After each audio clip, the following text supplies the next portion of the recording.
This is what Barrie's talking about from Barrie 360. I'm Dan Blakely, a special edition. Given the ice storm of the past weekend, Barrie Mayor Alex Nuttall stopped by to talk about the impact the storm has had, the city's response, and what to do with all that debris in your yard. That conversation coming up after this.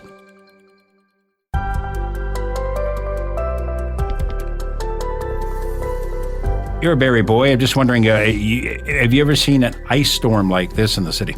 You know, I have not seen it like we've experienced over the last 48 hours. The amount of weight that's on these trees that's, just tearing some of the trees in half, limbs coming down, trees falling over. I mean, it's unlike anything I've ever seen in my years here. You're at ground zero as the mayor. Piece together how your team comes together to deal with a situation like this. Well, the nice thing is it's very prescribed. We have an emergency management team that comes in place, including fire, obviously communications, our executive management team as well, and really trying to, first of all, assess where we at, get the information out to the community on where we're at, and then be able to make, calls and moves forward on how bad the situation is and where we need to prioritize resources. And so that was happening all morning yesterday, obviously with the real impact being realized once the sun was up yesterday morning, and throughout the day then coordinating with Electra, coordinating with all of our partners to make sure that we can meet people where they are as soon as possible. And once you get through this, and could be days, could be weeks, do you go back and assess where things could have been better, or what the city did right? And yeah, I think obviously in a few weeks we'll do that. I think this is weeks to deal with. The amount of limbs that are down on private property and on public property, it's not going to be a quick fix. This is going to take time. It's going to take patience. We're bringing in extra contractors. We've had offers from around the province. The premier's reached out to say that they're going to send up more workers who can deal with the hydro lines and provide support there. So there's a lot of coordination that's taking place right now, and certainly from what I've seen, most of the city's back online, but we certainly don't have the entire city. Downtown and the East End, I think, are two areas where we're still experiencing a bit of an economic cost right there. Oh, for sure. And this infrastructure is, you and I've been able to talk about in the past. It's incredibly important, and the amount of it that has been impacted by trees, I don't think is something that anyone could have assessed in advance to determine whether, it would withstand it or not. But I think having said how bad and difficult it is in the city of Barrie, I think we're also in a very enviable position in comparison with many other municipalities. I look at Aurelia, where they had critical infrastructure failure when it came to their wastewater plant, and we were not in that situation. And so I think it's really good to see that we didn't have any critical infrastructure failures. At the same time, there's a ton of damage throughout the community. And for people where the damage is on their own property, they are responsible for that, but the city is making some accommodations? Yeah, so the city, so far, look, I think there's more work to be done on this, and so this is the initial first step that we know that we can do right away. A lot of the rest of the things that we're looking at will require speaking with contractors and bringing in additional contractors to help out in the area. So right now, you can go and you can drop off any of those limbs or debris over at the landfill. We will be ready for it, and certainly I know that there's tons of residents who will be able to do that. There's also residents who won't be able to do that, so we're looking into what the options are to be able to support residents in that way. The other piece is that, look, if it's on city property, whether that's the boulevard or right in parks or anything else, city's going to come around and help with that. But we need to make sure that we're managing expectations on this. It's not going to be a today or tomorrow thing that the entire city gets completed. We have a lot of work to do.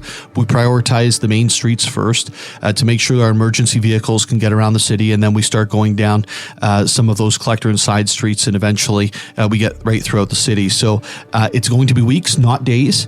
And certainly, I know that's going to create some angst in some places, but I think we all have to be realistic on how much damage there was throughout the city by this ice storm. And the city parks, for example, I know drove by St. Vincent Park, a lot of damage there. Would common sense say maybe avoid the parks right now until there's some sort of cleanup? Yeah, I think if it appears the park's closed, then treated as such, right? And it's unfortunate. We obviously are going to get the stuff cleaned up as soon as possible. We want kids to be able to enjoy parks. We want people to be able to go on those walks they love going on, but it's safety first.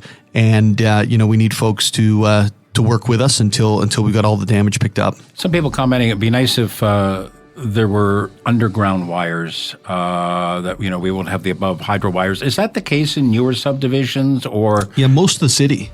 Most of the city now, I believe, has, in the subdivisions, has underground, and certainly that's something that we look for in any new applications that come forward. But, there are those pre-existing areas of the city. In fact, there's one over on Prince William Way that's not an older area. It was built in the early 2000s, and it's got wires going down the street. And, those obviously are more susceptible to things like ice storms or weather events that are happening.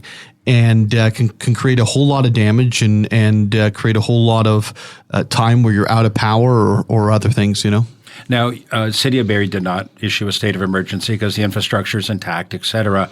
But will the city be applying for sort of funding support, or what avenues are open to City Hall? Yeah, I was all day yesterday on the phone with the province. As I mentioned, Premier Ford called to say, hey, we're working on getting you some more workers. We already have workers coming, which is wonderful.